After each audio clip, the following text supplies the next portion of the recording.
Assalamualaikum warahmatullahi wabarakatuh. Budaya-budaya asing yang masuk ke Indonesia tanpa diseleksi membawa dampak kurang baik bagi tatanan masyarakat, sehingga banyak kegiatan atau perilaku yang kurang sesuai dengan norma-norma, termasuk norma agama. Peran agama dibutuhkan supaya kehidupan masyarakat tetap berjalan sesuai kaidahnya. Maka dari itu, kami ingin menyampaikan sedikit pemahaman akan fungsi agama dalam peradaban manusia. Saya Taufik Izzuddin dengan NIM 2022 112089. Saya Muhammad Andika Eka Putra dengan NIM 2022 112098 sebagai sekretaris. Alfi Rosyadi, NIM 2022 112096. Budaya-budaya asing yang masuk ke Indonesia cukup banyak, dan masyarakat Indonesia saat ini cenderung kurang selektif, sehingga budaya yang dirasa membawa dampak kurang baik pun juga banyak yang menerapkannya. Beberapa bukti bahwa adanya budaya asing yang kurang berdampak baik bagi masyarakat yaitu adanya komunitas LGBT, munculnya sekte penyembah setan, adanya masyarakat ateis, dan lain sebagainya. Kemudian banyak kegiatan atau perilaku yang kurang sesuai dengan norma-norma, termasuk norma agama. Salah satu contoh perilaku yang kurang sesuai atau dianggap menyimpang yaitu adanya tindakan kejahatan atau kriminalitas. Badan Pusat Statistik pada tahun 2021 menyatakan bahwa tindakan kriminal yang terjadi di Indonesia sebanyak 269.324 kejadian pada tahun 2019 dan menurun pada tahun 2020 menjadi 247.218 kejadian, meskipun cenderung fluktuatif. Jumlah ini tergolong cukup tinggi melihat jumlah terjadinya kasus kriminal. Selanjutnya, peradaban yang terus berkembang membutuhkan alat sebagai kontrol supaya berdampak negatif akibat perkembangan tersebut dapat dihindari. Maka dari itu, peran agama dibutuhkan sesuai kehidupan masyarakat tetap berjalan sesuai kaidahnya. Untuk mengetahui fungsi agama dalam peradaban manusia, kita perlu tahu terlebih dahulu tentang hakikat dalam peranan manusia. Menurut KBBI, manusia adalah makhluk yang berakal budi dan makhluk yang mampu menguasai makhluk lain. Sedangkan secara terminologis, ungkapan yang dipergunakan Al-Quran untuk mewujudkan konsep manusia yaitu dibedakan atas 3 macam, yaitu 1. Al-Ihsan yang berarti tampak dan fisik manusia. 2. Al-Bashar yang berarti nampaknya sesuatu dengan baik dan indah. 3. Banu Adam dan Zuriat Adam yang menunjukkan kepada pengertian manusia karena adanya kaitan dengan nama Adam yang memberikan kesan historis dalam konsep manusia, bahwa manusia berasal dari satu sumber dan satu tanah, walaupun mereka tersebar dalam berbagai warna kulit, ras, dan bangsa. Untuk memahami peran manusia dalam perspektif Islam, terdapat beberapa peran dasar manusia berkenaan dengan hakikat sosialitasnya.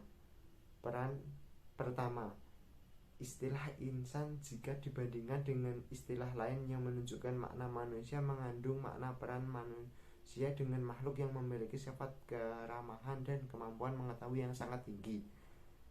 Kedua, peran manusia sebagai makhluk kultural terlihat dalam pernyataan Al-Quran bahwa manusia dilengkapi dengan sarana pengetahuan, pendengaran, dan penglihatan, dan budi, sehingga mereka dapat memperoleh pengetahuan meskipun dilahirkan dalam keadaan tidak tahu sama sekali. Sedangkan peran manusia sebagai makhluk sosial dipertegas dengan beberapa pernyataan Al-Quran yang menegaskan tentang kejadian manusia sebagai suku dan bangsa, dan dimasukkan agar mereka membentuk pergaulan hidup bersama serta saling membantu sama dalam kebaikan. Manusia juga manusia juga sebagai perilaku yang menciptakan sejarah dan penentu dari terjadinya perubahan. Dengan demikian, perubahan yang terjadi pada diri seseorang harus diwujudkan dalam sesuatu landasan yang kokoh serta berkaitan erat dengannya, sehingga perubahan yang terjadi pada dirinya menciptakan arus yang menyentuh orang lain. Selain menurut perspektif Islam, termasuk peran manusia menurut perspektif tokoh tertentu seperti menurut Karl Marx, perubahan sosial atau mekanisme sistem sosial sangat bergantung pada proses produksi interrelasi antara pelaku-pelaku dan penguasa. Sementara menurut Berger, masyarakat adalah suatu fenomena dialektik dalam pengertian bahwa masyarakat merupakan suatu produk manusia lain tidak yang akan selalu memberikan tindak balik kepada produsennya. Setelah mempelajari tentang hakikat dan peran manusia, kita masuk ke konsep peradaban ya teman-teman. Kata peradaban berasal dari kata adab yang berarti kesopanan, kehalusan dan kebaikan budi pekerti, dan akhlak. Sedangkan secara etimologi, peradaban atau civilization berasal dari bahasa Latin yang berarti penduduk kota, dan pertanian. Dalam bahasa Arab, peradaban berasal dari kata hadarah yang berarti tinggal dalam hadar atau pemukiman dalam kota yang menjadi tempat munculnya ketinggian ilmu, teknik, ataupun sastra. Peradaban memiliki faktor penunjang dan faktor pembeda. Faktor penunjang suatu peradaban yaitu sistem pemerintahan, sistem ekonomi, dan juga perkembangan iptek. Sedangkan faktor pembeda antar peradaban yaitu kompleksitas, organisasi sosial, beragam kegiatan ekonomi, dan juga kebudayaan. Dari yang telah dipaparkan, peradaban mencakup yang pertama, sekumpulan aktivitas yang berhubungan dengan kehidupan manusia. Yang kedua, pola pemikiran, keyakinan, dan keilmuan suatu umat. Dan yang ketiga, setiap karakter khusus tertentu, baik material maupun non-material. Peradaban menjadi indikator atau sumber dari berbagai kondisi dan karakter, baik material maupun non-material. Namun, semua kondisi dan karakter itu juga selalu siap merespon kebutuhan individu di tengah masyarakat, mulai dari kanak-kanak, generasi muda, dan orang-orang lanjut usia. Setelah memahami hakikat manusia, peran manusia, dan konsep peradaban, selanjutnya kami akan menjelaskan mengenai arti dan fungsi agama. Arti agama ditinjau dari bahasa Sanskerta. Kata agama dapat diartikan dari susunannya yaitu A. Artinya tidak, dan gama artinya pergi, sehingga artinya menjadi tidak pergi. Ini artinya agama bermakna tetap di tempat atau diwarisi turun-temurun. Sedangkan menurut Fakhruddin Al-Kahiri, agama diartikan dengan A berarti tidak, gama berarti kocar-kacir atau berantakan. Ini artinya tidak berantakan, tidak kocar-kacir. Ada juga yang mengartikan agama itu teks atau kitab suci. Secara umum, ruang lingkup suatu agama meliputi unsur-unsur sebagai berikut, yaitu yang pertama, substansi yang disembah. Dalam setiap agama, esensi dari keagamaan adalah penyembahan pada sesuatu yang dianggap berkuasa. Substansi yang disembah menjadi pembeda dalam kategorisasi agamanya. Yang kedua, kitab suci. Kitab suci merupakan salah satu ciri khas dari agama. Bila suatu agama tidak memiliki kitab suci, maka sulit untuk dikatakan sebagai suatu agama. Yang ketiga, pembawa ajaran. Pembawa ajaran suatu agama bagi agama samawi disebut nabi dan rasul.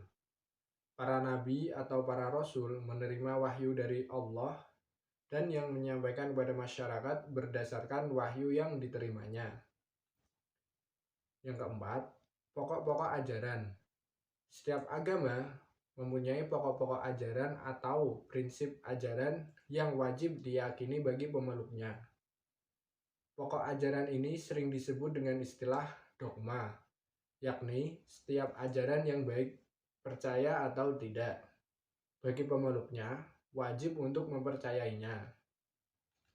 Dan yang terakhir, yang kelima yaitu aliran-aliran. Setiap agama yang ada di dunia ini memiliki aliran-aliran yang berkembang pada agama masing-masing yang diakibatkan karena adanya perbedaan pandangan. Masalah agama tak akan mungkin dapat dipisahkan dari kehidupan masyarakat.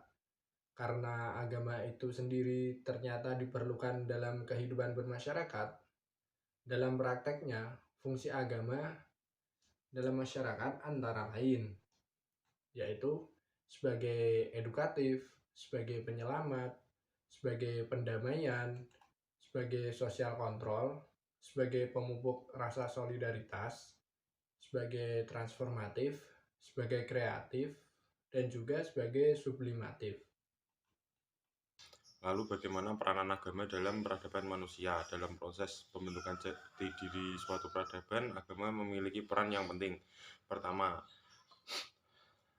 agama memainkan peran penting dalam pengorganisasian dan pengaturan kebutuhan spiritual manusia. Kebutuhan yang sangat bermakna dan sangat penting bagi kita ketimbang kebutuhan materi. Kedua, agama memiliki kekuatan hukum yang tidak dapat terbantahkan. Agama didasarkan atas landasan menempatkan iman pada keberadaan Tuhan yang melihat dan mengontrol manusia. Ketiga, dalam prinsip-prinsip etika, agama secara khusus memiliki prioritas yang tak tergantikan oleh hal duniawi lainnya dalam pengembangan manusia. Sebenarnya aturan etika ini adalah kriteria yang telah diterima semua orang sepanjang waktu. Agama yang dapat menjadi pilar peradaban adalah agama yang memiliki tujuan luhur seperti menerapkan nilai moral, meningkatkan kualitas spiritual, mengajarkan tujuan yang lebih tinggi dari kehidupan manusia, serta memenuhi rasa dahaga yang dirasakan oleh jiwa manusia. Kemudian, agama adalah katalisator nilai-nilai sosial semenjak fase kelahiran, perkembangan dan pergerakan suatu masyarakat, yaitu ketika agama berperan sebagai fenomena masyarakat ramai. Masuknya budaya serta perkembangan zaman yang cukup cepat menjadikan peradaban dan kehidupan manusia harus selalu beradaptasi. Maka dari itu agama dapat berperan untuk selalu mengarahkan masyarakat ke hal-hal yang baik sesuai tuntutan agama. Baik, dari paparan yang dijelaskan dapat ditarik kesimpulan sebagai berikut. Manusia adalah makhluk yang berakal budi serta mampu menguasai makhluk lain. Manusia juga merupakan makhluk yang paling baik dibanding dengan makhluk lain di dunia ini. Kemudian peran manusia sebagai makhluk kultural terlihat dalam pernyataan Al-Quran bahwa manusia dilengkapi dengan sarana pengetahuan, pendengaran, penglihatan, dan budi, sehingga mereka dapat memperoleh pengetahuan meskipun dilahirkan dalam keadaan tidak tahu sama sekali. Di sisi lain, peran manusia sebagai makhluk sosial ini dipertegas dengan beberapa pernyataan Al-Quran yang menegaskan tentang kejadian manusia dalam berbagai suku dan bangsa, dan dimaksudkan agar mereka membentuk pergaulan hidup bersama dan membantu dalam kebaikan. Peradaban memiliki makna inti tentang kemajuan evolusi manusia. Peradaban mencakup sekumpulan aktivitas yang berhubungan dengan kehidupan manusia, pola pikir, keyakinan, dan keilmuan suatu umat, serta setiap karakter khusus tertentu baik material maupun non-material. Ruang lingkup agama meliputi unsur-unsur substansi yang disembah, kitab suci, pembawa ajaran, pokok-pokok ajaran, dan aliran-aliran. Sedangkan fungsi agama dalam masyarakat sangat banyak, seperti fungsi edukatif, fungsi penyelamat, fungsi sosial kontrol, dan lain sebagainya. Bagi peradaban manusia saat ini, agama dapat berperan untuk selalu mengarahkan masyarakat ke hal-hal yang baik sesuai tuntutan agama. Agama yang dapat menjadi pilar peradaban adalah agama yang memiliki tujuan luhur seperti menerapkan nilai moral, meningkatkan kualitas spiritual, mengajarkan tujuan yang lebih tinggi, dan kehidupan dunia, serta memenuhi rasa dahaga yang dirasakan oleh jiwa manusia. Agar memainkan peran penting dalam pengorganisasian dan pengaturan kebutuhan spiritual manusia. Selain itu, agama memiliki kekuatan hukum yang tidak dapat terbantahkan. Kemudian dalam prinsip-prinsip etika, agama secara khusus memiliki prioritas yang tak tergantikan oleh hal duniawi lainnya dalam pengembangan manusia. Sebenarnya aturan etika ini adalah kriteria yang telah diterima oleh orang sepanjang waktu. Baik, mungkin cukup sekian paparan dari kami mengenai peran agama dalam peradaban manusia. Terima kasih untuk teman-teman yang sudah mendengarkan sampai selesai. Apabila saat pemaparan terdapat salah kata, kami mohon maaf yang sebesar-besarnya. Wabillahi taufiq wal hidayah. Wassalamualaikum warahmatullahi wabarakatuh.